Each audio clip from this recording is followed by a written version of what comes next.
दोस्तों, कहीं न कहीं कभी न कभी हमें यह सोचने पर मजबूर कर ही देता है कि क्या भगवान होते हैं। दोस्तों, हम सभी ईश्वर को कई नामों से जानते हैं, जैसे गॉड, अल्लाह, भगवान, जीसस, खुदा इत्यादि।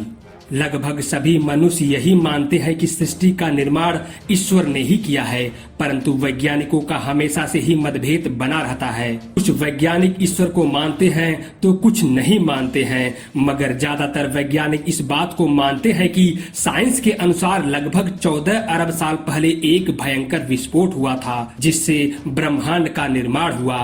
परंतु यह विस्फोट आखिर क्यों हुआ और इससे पहले क्या था? इस सवाल का उत्तर विज्ञान के पास नहीं है कि पृथ्वी पर जीवन की हलचल कैसे हुई, एक गर्म पिंड कैसे ठंडा हुआ, कैसे गर्म पिंड पर 3 भाग में पानी आया, जीव जंतु वनस्पति, सही समानांतर सूर्य की दूरी, इसका वातावरण, चंद्रमा, ऋतुओं का आना जाना, एक ही समय पर दिन रात होना, नर नारी, सब कुछ इतना संभव कैसे हुआ? मानो किसी ने बहुत ही सोच समझ के बनाया हो।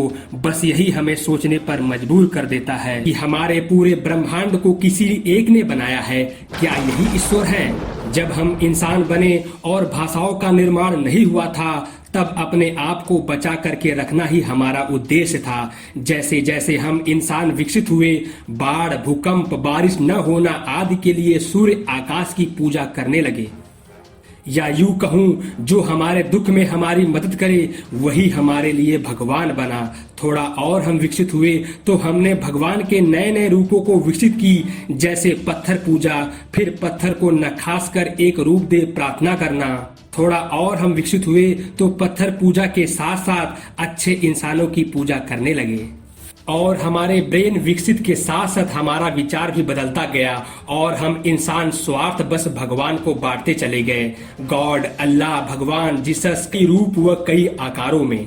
और ऐसा माना जाता है कि और आने वाले समय में हम इंसान ईश्वर को और भी रूपों में विभाजित कर देंगे, क्योंकि अब हम इंसान ईश्वर को जात के रूप में देखने लगे हैं। खैर, हकीकत यही है कि ईश्वर होते हैं, पर कौन है? क्या ब्रह्मा, विष्णु, शिव, अल्लाह, जीसस ईश्वर है? तो इन्हें बनाने वाले उनके ईश्वर कौन है? और हकीकत यही है, ईश्वर का कोई रूप, रंग, आकार नहीं होता है। वह अदृश्य है, जो हमारे कर्मों के आधार पर हमें दंड व सहयोग देता है, जो हमें जीवन देता है और मौत देता है। ईश्वर अभिन्न, अदृश्य, हर इंसानों के जीवन की एक कड़ी है।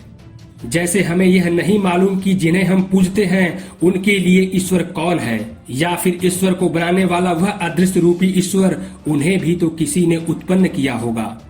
हमारे पूर्वजों ने हमें बता रखा है, धर्मों के आधार पर वही हमारे लिए ईश्वर है। जो हमें साहस, शक्ति और सुकून देता है वही हमारे लिए ईश्वर है। अगर हमें सुकून श्री राम बोलने से है तो वही हमारे लिए ईश्वर है, और अगर हमें अल्लाह बोलने में सुकून मिलता है तो वही हमारे लिए ईश्वर है, और अगर गॉड, जीसस बोलने से हमें सुकून मिलता है तो वही हमारे लिए ईश्वर है। और आखिरी में बस यही बतलाना चाहूंगा कि वास्तव में ईश्वर एक ही है, तो हर जीव जंतु, पेड़ पौधा, कीड़े मकोड़े, जल थल, वायु, अग्नि, हर एक एक कण में विराजमान एक अदृश्य शक्ति ही ईश्वर है। दोस्तों, अगर वीडियो पसंद आया हो तो एक लाइक जरूर करिएगा। अपने दोस्तों, रिश्तेदारों के साथ यह वीडियो जरूर शेयर करिएगा। वीडियो देखने के लिए आप सभी लोगों का बहुत बहुत धन्यवाद। प्लीज रेड कलर का सब्सक्राइब बटन को दबा करके हमारे YouTube चैनल को जरूर सब्सक्राइब कर लीजिएगा। बहुत बहुत धन्यवाद।